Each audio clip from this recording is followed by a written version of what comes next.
Hello everyone. तो last class में हम लोगों ने बेस थ्योरम देखा था कि कैसे हम बेस थ्योरम को यूज करते हैं। ठीक है। तो अभी तक हम लोग कंडीशनल प्रोबेबिलिटी है कि नहीं, कंडीशनल प्रोबेबिलिटी, इसके बाद हम लोगों ने मल्टीप्लिकेशन थ्योरम,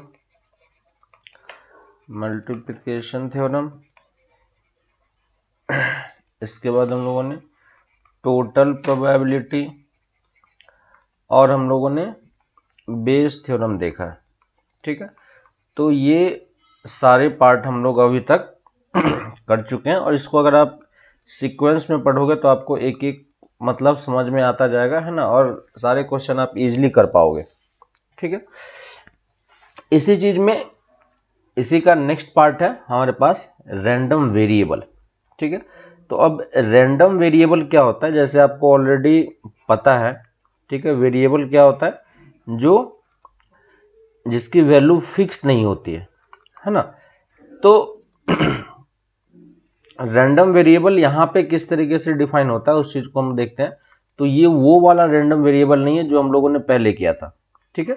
यहां पे ये कैसे डिफाइन होता है, इसका पहले हम डेफिनेशन एक बार देख लेते हैं और फिर हम इसको एग्जाम्पल के थ्रू समझने का ट्राई करेंगे कि ये क्या होता है और कैसे डिफाइन होता है।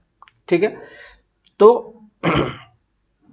रैंडम वेरिएबल किस तरीके से डिफाइन होगा, तो लिख लो, a random variable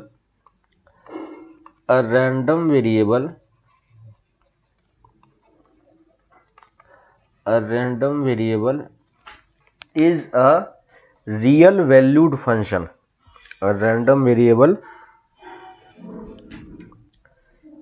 is a real valued function. ठीक है। random variable is a real valued function whose domain is the whose domain is the sample space of a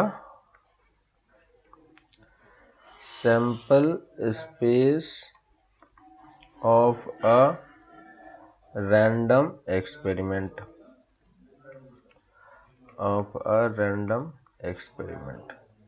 ठीक है। तो ये हमारे पास रैंडम वेरिएबल का डेफिनेशन है। अब अगर आप इस डेफिनेशन को थोड़ा सा ध्यान से देखोगे तो इसमें कुछ कुछ टर्म है जिसे हमें समझना है। ठीक है। तो पहली चीज कि रैंडम वेरिएबल का मतलब यहां पे ये नहीं है कि ये टर्म वेरिएबल है। ठीक है। यहां पे उसका मतलब कुछ डिफरेंट सेंस में। तो यहां पे अगर आप फर्स्ट लाइन पढ़ोगे तो रैंडम वेरिएबल क्या बोल रहा है, एक रियल वैल्यूड फंक्शन है। कौन सा वर्ड यूज हो रहा है, फंक्शन का, यानी एक ये क्या होगा, एक टाइप का फंक्शन होगा। और ये किस टाइप का फंक्शन है, रियल वैल्यूड फंक्शन, यानी आपको ये कोई ना कोई एक रियल नंबर निकाल के देगा, है ना। तो ये एक फंक्शन है जो आपको रियल वैल्यू दे रहा है। ठीक है। और क्योंकि ये फंक्शन है तो ये कुछ ना कुछ वैल्यू लेगा, है ना। जैसे आपको याद होगा कि फंक्शन जो हम लोगों ने पढ़ा था, जैसे मान लो कि एग्जांपल के लिए मैं ये ले लेता हूं f(x = x²। तो यहां पे हम क्या करते, क्या है कि x की कुछ ना कुछ वैल्यू हम पुट करते हैं, है ना। तो मान लो x की वैल्यू अगर आप 1 पुट करोगे तो आपको वैल्यू क्या मिलेगा, 1 मिलेगा। f की वैल्यू 2 पुट करोगे तो आपको 4 मिलेगा, है ना। f की वैल्यू 3 पुट करोगे तो आपको 9 मिलेगा। तो यहां पे आपको ये दिख रहा है कि x की वैल्यू हम पुट कर रहे हैं, उसके कॉरस्पॉन्डिंग हमें एक वैल्यू मिल रही है। ठीक है। रैंडम वेरिएबल भी सेम इसी तरीके से वर्क करता है। ठीक है। तो इन जनरल रैंडम वेरिएबल को हम जैसे यहाँ पे फंक्शन के लिए हम f वर्ड यूज करते थे, या f या g या h, इस टाइप से हम लोग यूज करते थे, है ना, लेटर्स, वैसे ही रैंडम वेरिएबल के लिए हम लोग यहाँ पे कैपिटल X लेटर को यूज करते हैं। ठीक है। तो कैपिटल X हो सकता है, कैपिटल Y हो सकता है, कैपिटल Z हो सकता है, कुछ भी हो सकता है। ठीक है। तो हमारे पास यहाँ पे क्या होगा, एक कैपिटल X होगा। फंक्शन है तो इसका कुछ ना कुछ डोमेन होगा और इसना कुछ ना कुछ इसका रेंज होगा। ठीक है। यहां पे पहले लाइन में ही इसने रेंज डिफाइन कर दिया। तो रेंज हमारे पास क्या होने वाला है, रियल वैल्यू, यानी ये कुछ ना कुछ एक रियल नंबर देगा, ठीक है। और इसका डोमेन क्या होगा, तो सेकेंड लाइन में इसने डोमेन की बात की है। Domain of a function is sample space of a random experiment, ठीक है। तो सैंपल स्पेस को हम एस से डिनोट करते हैं, ठीक है। और ये एस से कहां पे जाएगा, आर रियल सेट में, है ना। तो यहां पे देखो एक सेट हमारे पास सैंपल स्पेस का और एक सेट हमारे पास रियल नंबर का, ठीक है। तो ये एक्चुअली में रैंडम वेरिएबल होता है। तो रैंडम वेरिएबल एक्चुअली में क्या है, आपके पास एक फंक्शन है, ठीक है। ये क्या है, एक यहां पे देखो लाइन में लिखा हुआ, ये क्या है, मेरे पास एक फंक्शन है। तो रैंडम वेरिएबल अपने आप में क्या होता है, एक फंक्शन होता है, ठीक है। अब ये चीज डिफाइन कैसे होगा, हम उस पर थोड़ी सी बात कर लेते हैं। तो हमें यहां पे दिखाई दे रहा होगा आपको कि ये इस वाले पार्ट में ये बोल रहा है कि हमें सैंपल स्पेस इस फंक्शन में पुट करना है कि नहीं। इस सैंपल स्पेस एक्चुअली में, ये सैंपल ये जो रैंडम वेरिएबल है, ये कौन सी वैल्यू लेगा और कहां से वैल्यू लेगा, है ना। इसका आउटपुट क्या होगा, तो आउटपुट तो हमेशा हमें एक नंबर मिलेगा, है ना, क्योंकि रियल नंबर में, तो रियल नंबर में कुछ ना कुछ आपको नंबर मिलेगा। लेकिन ये वैल्यू लेगा कैसे, जैसे F X equal to X square होता है, तो एक्स स्क्वायर में एक्स कुछ ना कुछ वैल्यू हमें यहाँ पे पुट करना पड़ता है कि नहीं। तो यहाँ पे हमें एक्स की कौन सी वैल्यू हमें पुट करनी पड़ेगी। तो यहाँ पे हमें एक्चुअली में कौन सी वैल्यू पुट करना पड़ता है, रैंडम वेरिएबल, रैंडम एक्सपेरिमेंट का जो सैंपल स्पेस है ना। तो सैंपल स्पेस के एलिमेंट को आपको इसमें डालना है और उसके कॉरस्पॉन्डिंग आपको एक नंबर मिलेगा, ठीक है। अब डिपेंड करता है कि आपका ये जो कैपिटल एक्स है वो किस तरीके से डिफाइन किया गया, ठीक है। तो जैसे मैं एक एग्जांपल आपको शो करके दिखाता हूं। जैसे मान लो, है ना, तो यहां पे दो तीन चीजें। पहले तो आपको सैंपल स्पेस का हर एक एलिमेंट पता होना चाहिए कि सैंपल स्पेस में क्या क्या एलिमेंट है। क्लियर है ना।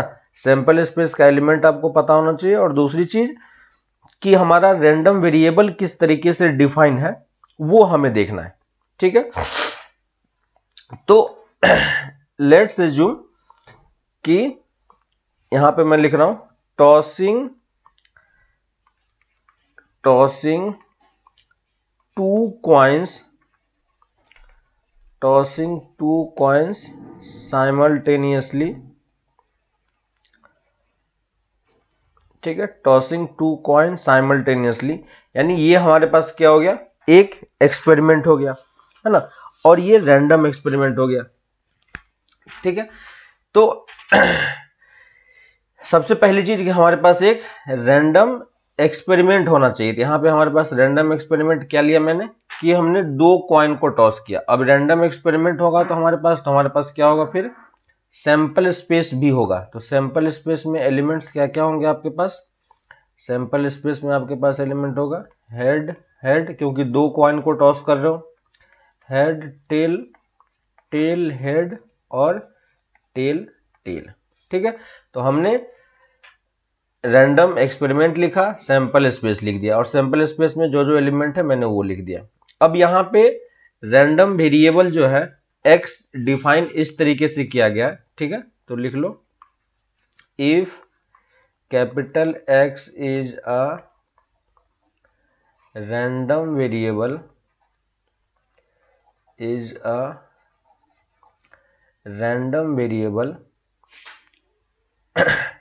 defined as number of heads obtained, number of heads obtained, ठीक है, नंबर ऑफ हेड्स ऑब्टेंड। तो हमें बताना यह है कि रैंडम वेरिएबल यहां पे आपको कौन कौन सा वैल्यू देगा, ठीक है। तो यहां पे आपको दिख रहा हो कि ये एक कैपिटल एक्स हमारा क्या है, कैपिटल एक्स हमारा रैंडम वेरिएबल है ना। और इस रैंडम वेरिएबल यहां पे डिफाइन कैसे किया गया, तो देखो इस वाले एग्जांपल में रैंडम वेरिएबल एक्चुअली में कर क्या रहा है, नंबर ऑफ हेड्स को काउंट कर रहा है। क्या कर रहा है, नंबर ऑफ हेड्स को काउंट कर रहा है। तो अगर मैं, यानी कैपिटल एक्स मैं क्या लिखूंगा, नंबर ऑफ हेड्स। अब नंबर ऑफ हेड्स ये कहां पे काउंट करेगा, नंबर ऑफ हेड्स कहां पे काउंट करेगा, ये सैंपल स्पेस के एलिमेंट को ये लेगा, है ना, क्योंकि ये फंक्शन है तो ये कुछ ना कुछ वैल्यू लेगा, तो ये वैल्यू कहां से लेता है, सैंपल स्पेस से ही चूज करता है। तो यानी इस कैपिटल एक्स में हमें क्या करना होगा, एक एक वैल्यू पुट करनी होगी। तो पहला एलिमेंट मेरे पास क्या है, एच एच, तो मैंने पहला एलिमेंट एच एच पुट कर दिया। अब ये एच एच एलिमेंट में क्या देखेगा कि इस एलिमेंट में इसके पास जो इसमें आप एलिमेंट हमने पुट किया इसमें कितने हेड है ना, तो कितने हेड है, और इस रैंडम वेरिएबल एक्स का काम क्या है, नंबर ऑफ हेड्स को काउंट करना, ठीक है। तो ये इसमें आपने इसको एच एच दिया तो ये क्या आंसर दे देगा, हमें 2 आंसर दे देगा। क्यों, क्योंकि इसके पास इसमें क्या है, 2 हेड है। क्लियर है। वैसे ही अगर मैं इसमें दूसरा एलिमेंट पुट कर देता हूं हेड टेल, ठीक है, तो यहां से ये क्या आंसर देगा, तो ये इसका काम बस ये है कि हेड को काउंट करना। तो इसमें पूरे में वो हेड काउंट करेगा, कितने हेड है, 1 हेड है, तो ये आंसर क्या कर देगा, 1 आंसर कर देगा, है कि नहीं। अगर मैं तीसरा एलिमेंट इसमें पुट कर देता हूं टेल हेड, तो यहां से ये क्या आंसर करेगा, इसमें भी इसको क्या दिख रहा है, एक ही हेड दिख रहा है, तो ये 1 हेड आंसर कर देगा, है कि नहीं।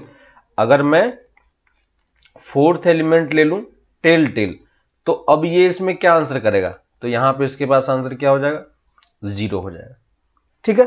तो यहां पे आपको दिख रहा है कि रैंडम वेरिएबल एक्चुअली में कितनी वैल्यू ले रहा है, रैंडम वेरिएबल यहां पे 3 वैल्यू ले रहा है, 0 1 और 2, है कि नहीं, क्योंकि यही 3 पॉसिबिलिटी हो सकता है नंबर ऑफ हेड्स के टर्म में, है ना। तो डिपेंड करता है कि आपका रैंडम वेरिएबल किस तरीके से डिफाइन है, उसके अकॉर्डिंग आप क्या कर सकते हो, वैल्यूज को, रैंडम वेरिएबल कौन कौन सी वैल्यू ले रहा है आप उस चीज को काउंट कर सकते हो इजीली, ठीक है। तो इस तरीके से आपको यहां पे दिखाई दे रहा है। अगर कोई हमसे पूछता है कि रैंडम वेरिएबल कौन कौन सी वैल्यू लेगा, तो रैंडम वेरिएबल हम क्या लिखेंगे, रैंडम वेरिएबल इक्वल टू 0 1 और 2 हो सकता है कि नहीं। तो आपको अब ये चीज थोड़ा बहुत क्लियर हो रहा होगा कि किस तरीके से एक रैंडम वेरिएबल वर्क कर रहा है कि नहीं। जैसे अगर मैं एक और दूसरा एग्जांपल ले लूं, ठीक है, और उस दूसरे एग्जांपल के थ्रू हम थोड़ा सा इसको समझने का ट्राई करते हैं कि इस वाले पार्ट में ये कैसे वर्क कर रहा है, ठीक है। अगर मैं इसी वाले क्वेश्चन में जो हमने अभी ऊपर कैलकुलेट किया, अगर मुझे कोई ये बोला होता कि बताओ हेड हेड आने की प्रोबेबिलिटी कितनी होगी, तो अगर मुझे प्रोबेबिलिटी कोई पूछता कि हेड हेड आने की प्रोबेबिलिटी कितनी होगी, तो मैं क्या बताता, 1/4, है कि नहीं, क्योंकि 4 ही एलिमेंट है सैंपल स्पेस में, तो आंसर क्या हो जाएगा, 1/4। अब देखो हेड हेड एक्चुअली में किसकी वैल्यू है, अगर इसको हम रैंडम वेरिएबल के टर्म्स में लिखना चाहें, तो रैंडम वेरिएबल के टर्म्स में अगर लिखना होगा तो हम इसको क्या लिख सकते हैं, ये रैंडम वेरिएबल हमारे पास क्या है, कैपिटल एक्स, और हेड हेड हमें कब मिल रहा है, जब कैपिटल एक्स की वैल्यू कितनी हो, 2 हो, है कि नहीं।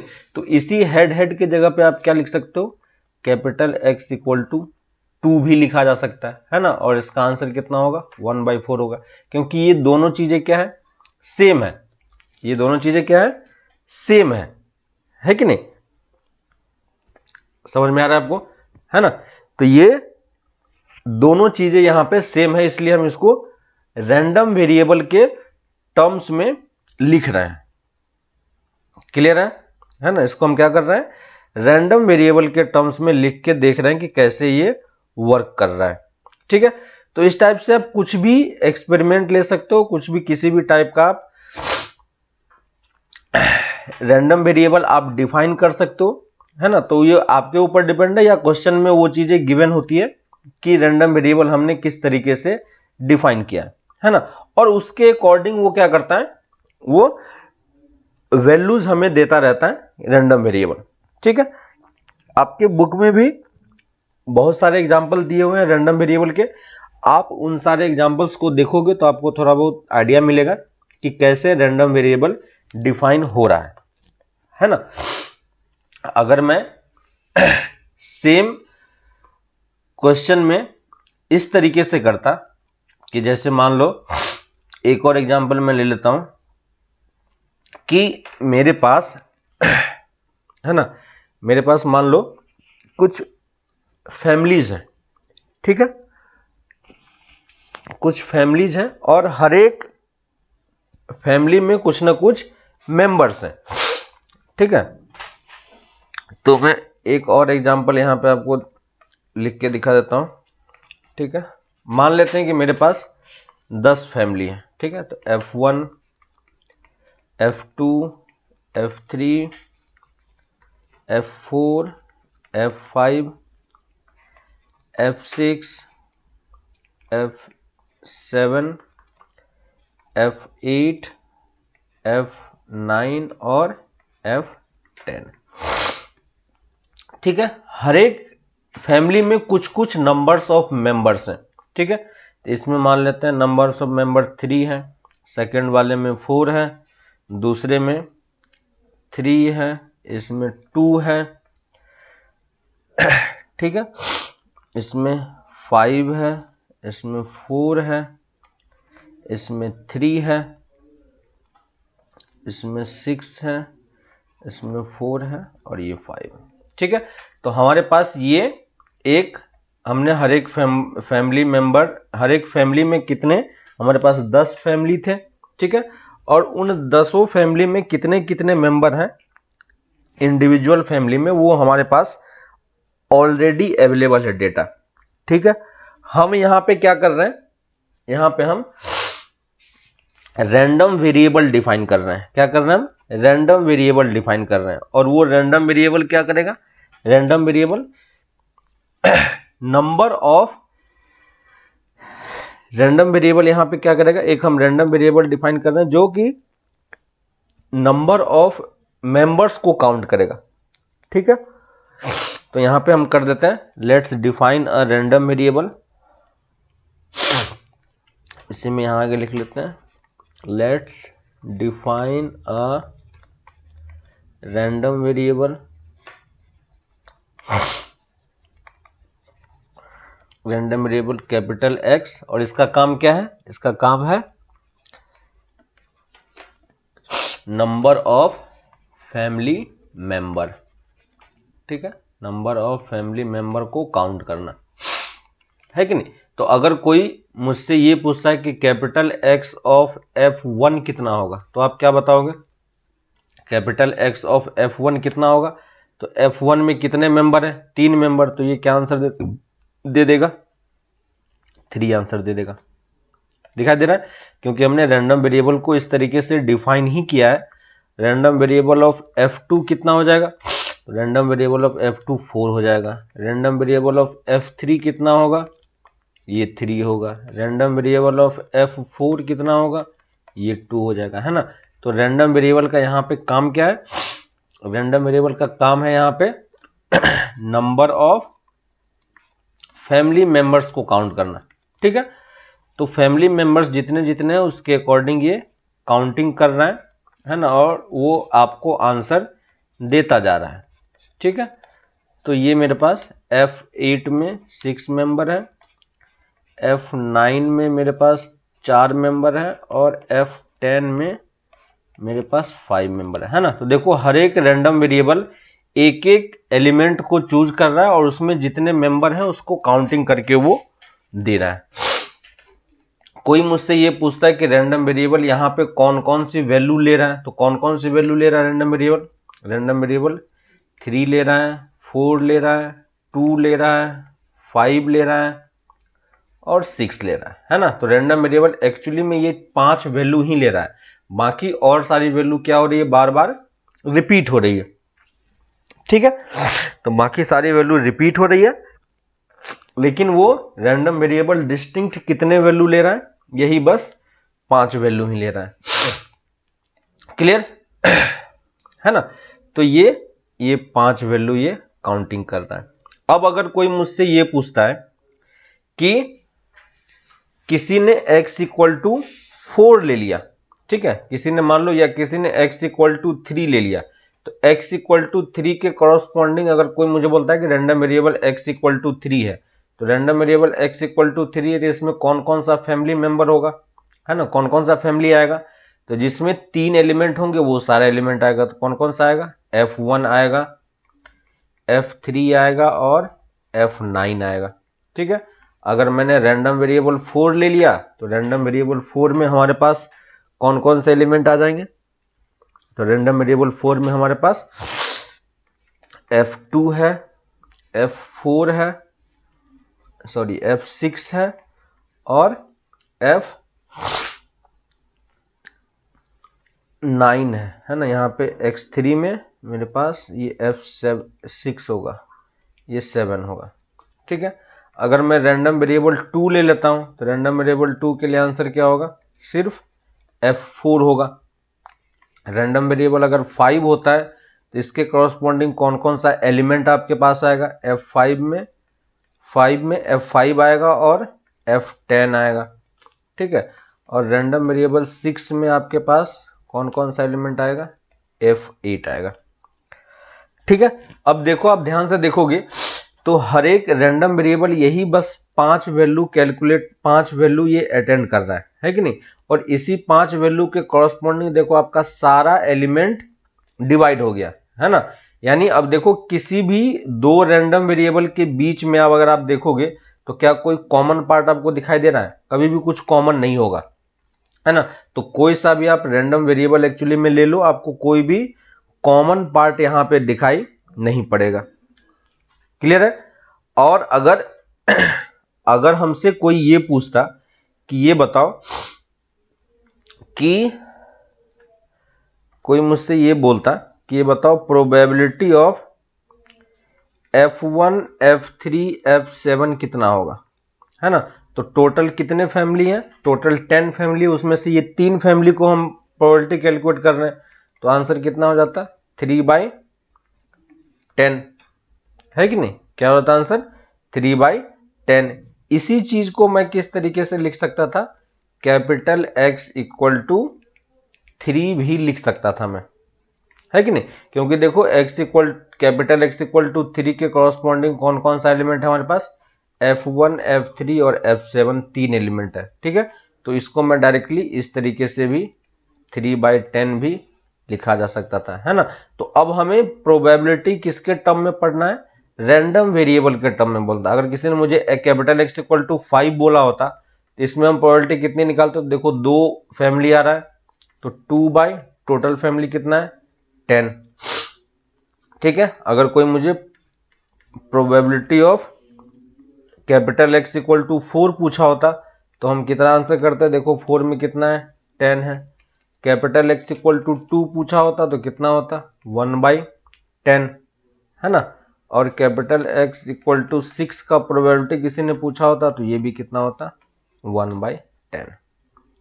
क्लियर है। तो ये देखो हर एक रैंडम वेरिएबल के कॉरस्पॉन्डिंग प्रोबेबिलिटी हम क्या कर रहे हैं, कैलकुलेट कर पा रहे हैं। क्लियर है कि नहीं। तो क्योंकि हर एक रैंडम वेरिएबल के कॉरस्पॉन्डिंग कोई ना कोई एक प्रोबेबिलिटी है, इसी को हम क्या बोलते हैं, प्रोबेबिलिटी डिस्ट्रीब्यूशन, है ना। और किसका प्रोबेबिलिटी डिस्ट्रीब्यूशन, रैंडम वेरिएबल का, है ना। तो रैंडम वेरिएबल आपका कौन कौन सा वैल्यू ले रहा है उसके कॉरस्पॉन्डिंग जो जो प्रोबेबिलिटी होगी, उसी सारे प्रोबेबिलिटी को अगर हम एक टेबल में अरेंज कर दें तो उसको हम क्या बोलेंगे, प्रोबेबिलिटी डिस्ट्रीब्यूशन। ठीक है, तो हमारे पास एक और नया वर्ड आ गया, probability distribution of random variable, है ना, probability distribution of random variable. देखो इस वाले पार्ट में क्या करना होगा हमें, तो हमें ये पता है कि रैंडम वेरिएबल x जो है वो कुछ ना कुछ वैल्यू अटेंड करेगा, है ना। तो हम मान ले रहे हैं अभी के लिए कि वो 1 से लेके n तक की सारी वैल्यू ले रहा है। ठीक है, यानी कैपिटल X हमारे पास रैंडम वेरिएबल है और ये कौन कौन सी वैल्यू ले रहा है, 1 2 3 से लेके अप टू n तक वैल्यू ये चूज कर रहा है। ठीक है, और इसी को इन जनरल फॉर्मेट में आप लिख दो, x1 x2 x3 small x है। ठीक है, तो अब ये x1 x2 x3 कुछ भी हो सकता है रियल नंबर में, है ना। एक्स आई किसको बिलोंग करेगा, रियल नंबर को। तो रियल नंबर में कुछ भी वैल्यू हो सकता है। तो हमें ये पता है कि जो भी आपके पास रैंडम वेरिएबल है उस रैंडम वेरिएबल के कॉरस्पॉन्डिंग कोई ना कोई प्रोबेबिलिटी एसोसिएटेड होगा, है ना, क्योंकि जस्ट अभी हमने ऊपर में देखा है। तो x एक्चुअली में कौन कौन सी वैल्यू ले सकता है, x1 ले सकता है और x2 ले सकता है और x3 ले सकता है, और इसी तरीके से वो लास्ट कहां तक जा सकता है, xn तक जा सकता है। क्लियर है। और हर एक कैपिटल x के कॉरस्पॉन्डिंग क्या होगा, कुछ ना कुछ प्रोबेबिलिटी होगी। ठीक है, जैसे अभी हमने ऊपर में जस्ट कैलकुलेट किया है, कैपिटल एक्स की वैल्यू 4 के लिए प्रोबेबिलिटी हमने निकाला, 2 के लिए प्रोबेबिलिटी निकाला, 6 के लिए प्रोबेबिलिटी निकाला, है ना। वैसे ही कैपिटल एक्स यहाँ पे कौन कौन सी वैल्यू ले रहा है, यहाँ पे स्मॉल x1 x2 सारी वैल्यू ले रहा है।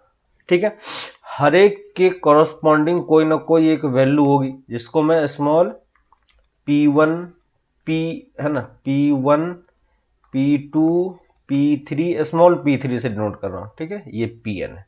तो यही टेबल बनाना क्या बोला जाता है, प्रोबेबिलिटी डिस्ट्रीब्यूशन, है ना। तो यही हमारा क्या है, प्रोबेबिलिटी डिस्ट्रीब्यूशन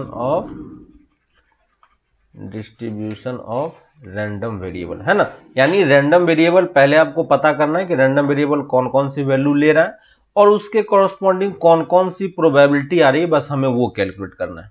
ठीक है, तो यही चीज क्या कहलाता है, प्रोबेबिलिटी डिस्ट्रीब्यूशन कहलाता है। ठीक है, यहां पे जो बातें हमें ध्यान रखनी है वो ये है कि अगर आप प्रोबेबिलिटी डिस्ट्रीब्यूशन को ध्यान दोगे तो प्रोबेबिलिटी डिस्ट्रीब्यूशन हमारे पास कुछ प्रॉपर्टीज को सेटिस्फाई करता है ना। तो वो कौन कौन सी प्रॉपर्टी होती है, तो आपको यहां पे ये चीज दिखाई दे रहा होगा कि क्या कोई भी प्रोबेबिलिटी, है ना, ये P1 P2 Pi जितने भी टर्म है वो सारे में से कोई भी प्रोबेबिलिटी क्या 1 से ज्यादा हो सकता है क्या, कभी भी ये 1 से ज्यादा नहीं हो पाएगा, है कि नहीं। कभी भी ये टर्म 1 से ज्यादा आपके लिए पॉसिबल नहीं होगा, है ना। तो फर्स्ट इसका हम प्रॉपर्टी लिख लेते हैं कि इसकी क्या क्या प्रॉपर्टी है, और उसके बाद हम फिर इसको आगे कुछ क्वेश्चन में अप्लाई करके देखेंगे। ठीक है, तो फर्स्ट प्रॉपर्टी है इसकी,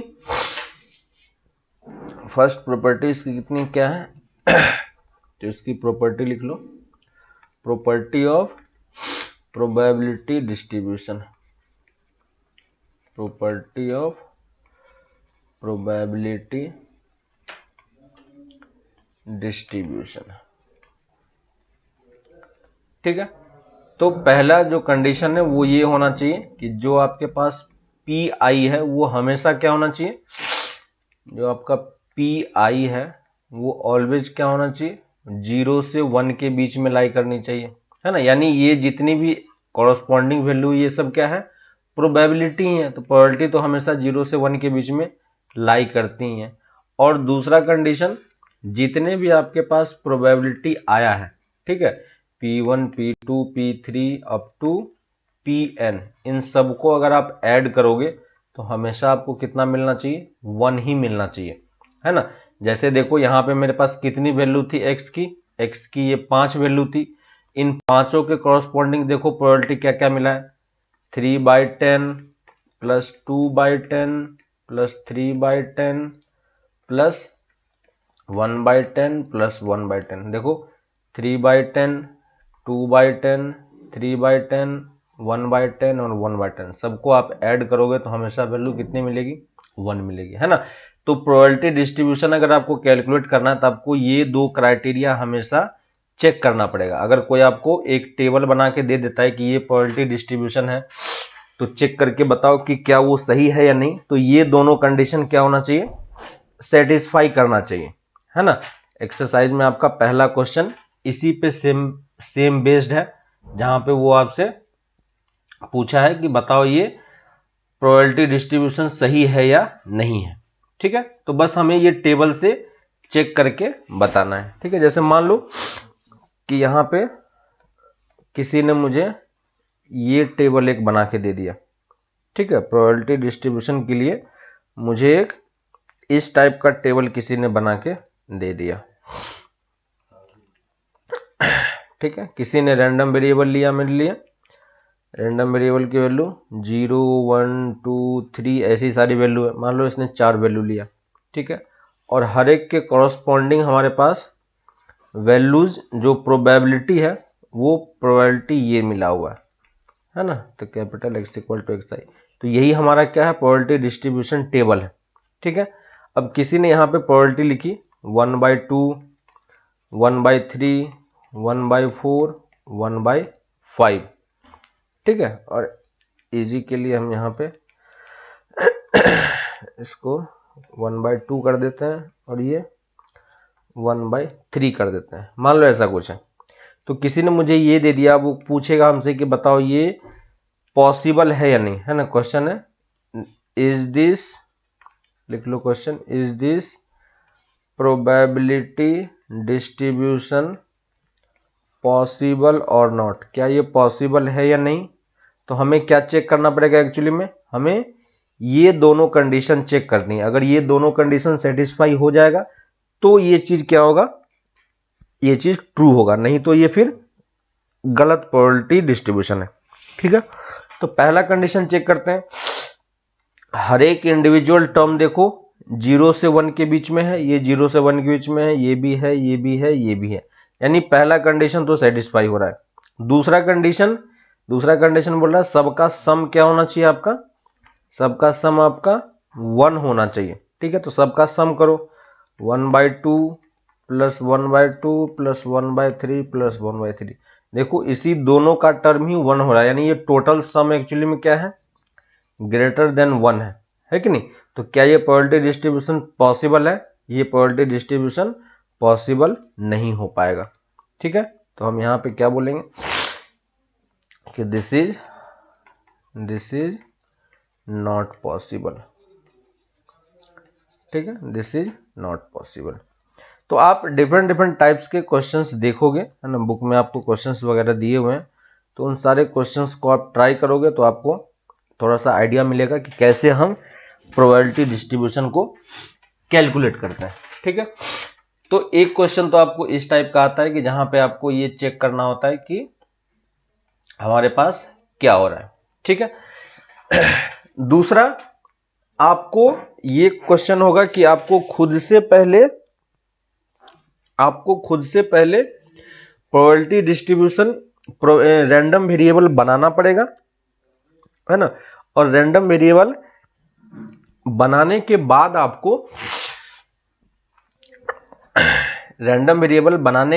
आपको ये चीज देखना होगा कि क्या वो प्रोबेबिलिटी डिस्ट्रीब्यूशन उसका क्या हो सकता है, ठीक है।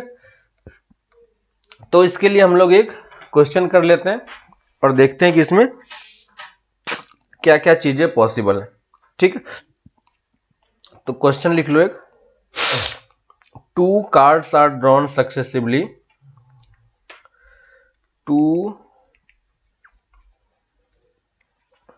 cards are drawn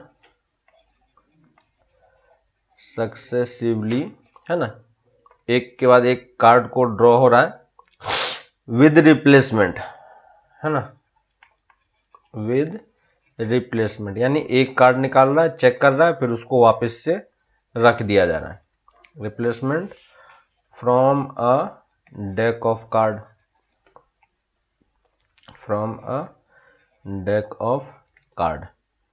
ठीक है।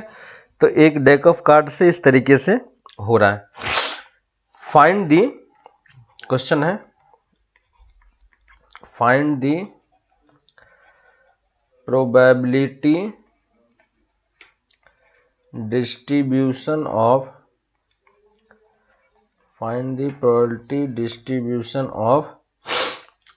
द नंबर ऑफ एसेज, यानी कितने एसेज हैं, हमें उसका प्रोबेबिलिटी डिस्ट्रीब्यूशन बनाना है, ठीक है। तो प्रोबेबिलिटी डिस्ट्रीब्यूशन बनाने का मतलब क्या हुआ, प्रोबेबिलिटी डिस्ट्रीब्यूशन बनाने का मतलब कि पहले हमें एक रैंडम वेरिएबल चाहिए होगा, तो यहाँ पे हम रैंडम वेरिएबल इसी को ले लेंगे क्योंकि हमें इसी का प्रोबेबिलिटी डिस्ट्रीब्यूशन बनाने के लिए बोला है है ना। तो प्रोबेबिलिटी डिस्ट्रीब्यूशन किसका बनता है, रैंडम वेरिएबल का। तो हम यहाँ पे रैंडम वेरिएबल को कैसे डिफाइन करेंगे, रैंडम वेरिएबल x को हम डिफाइन करेंगे, क्या होगा, number of aces in two drawn card, है ना।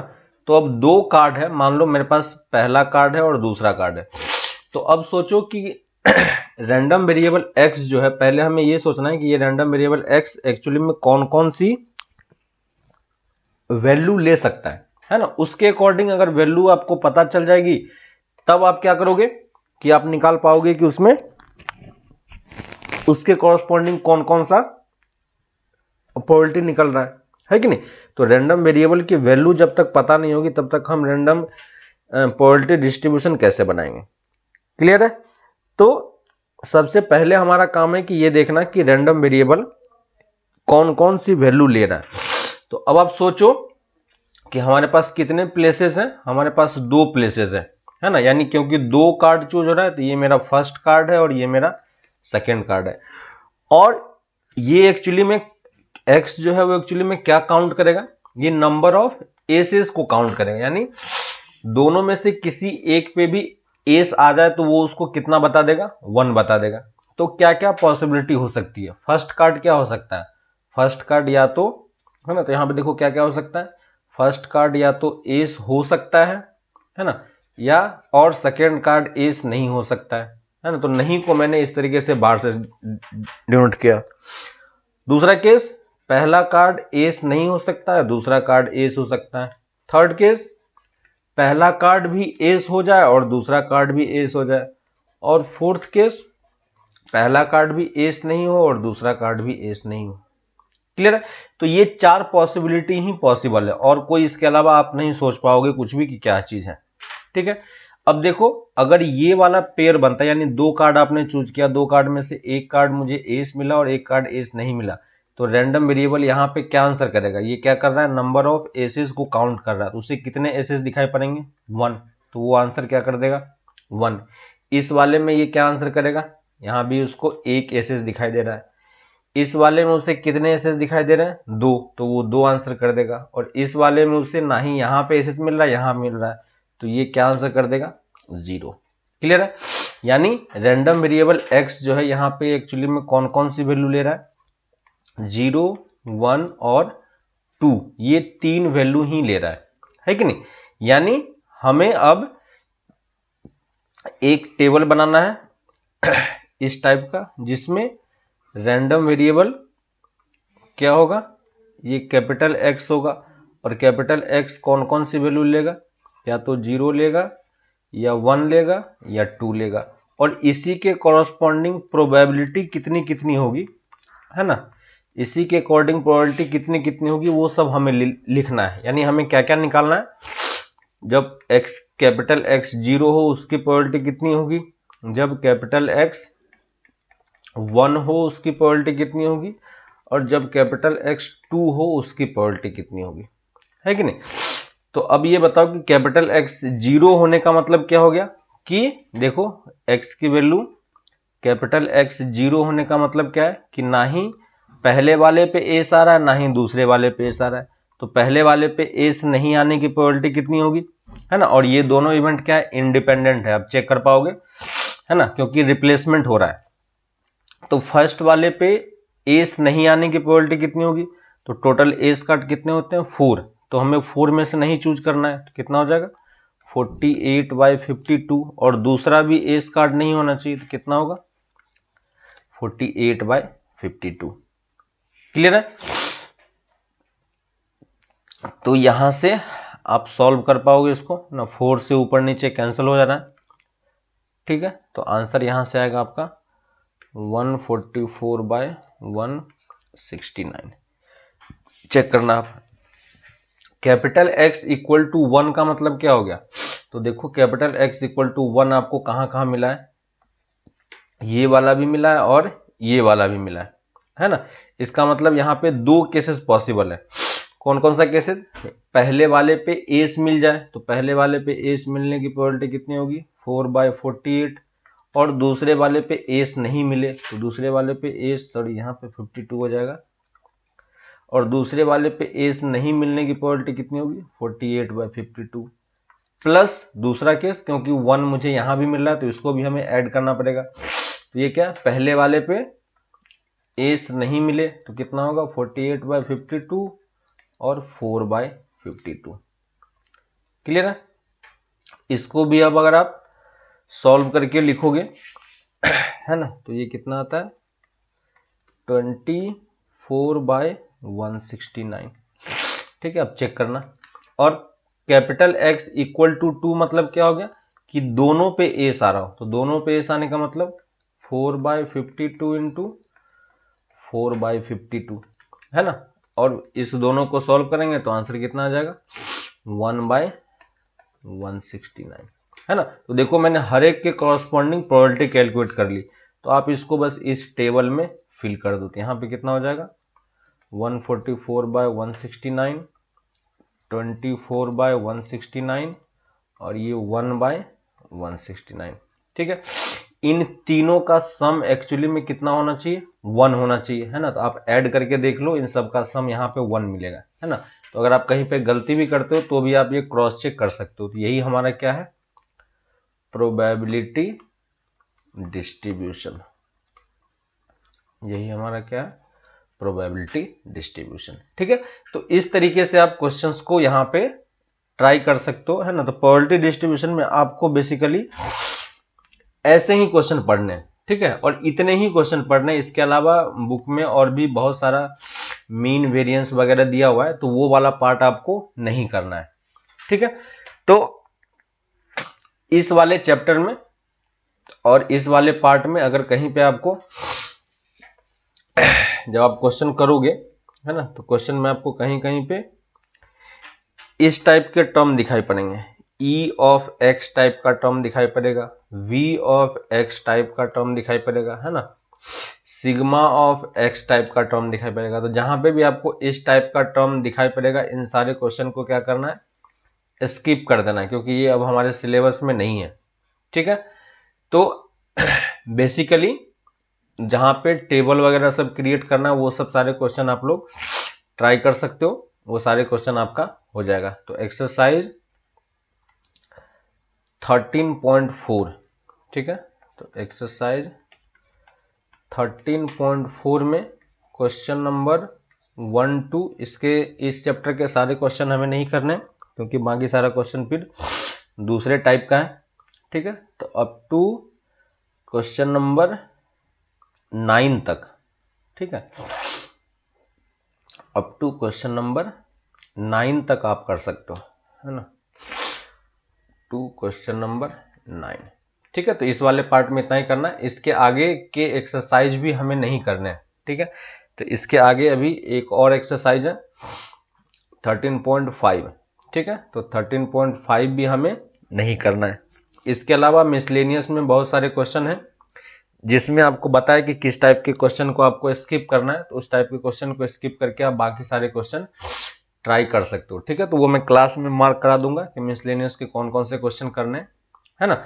तो यहां तक आके आपका ये चैप्टर कंप्लीट हो जाता है। तो ये एक्सरसाइज आप कंप्लीट करो, इसके बाद कोई भी डाउट होता है तो उसको हम लोग डिस्कशन कर लेंगे। ठीक है, तो ये प्रोबेबिलिटी का लास्ट लेक्चर है, इसके बाद आपका ये चैप्टर कंप्लीट हो गया है। ठीक है, तो आप सारे बाकी सारे क्वेश्चंस कंप्लीट करो, फिर हम लोग इसको आगे कुछ भी डाउट होगा तो हम लोग उसको आगे फिर कंटिन्यू कर लेंगे। ठीक है, तो फिर हम लोग यहीं पे इसको एंड कर रहे हैं, तब तक आप ये प्रैक्टिस वगैरह सब कंप्लीट करो। ओके, चलो बाय।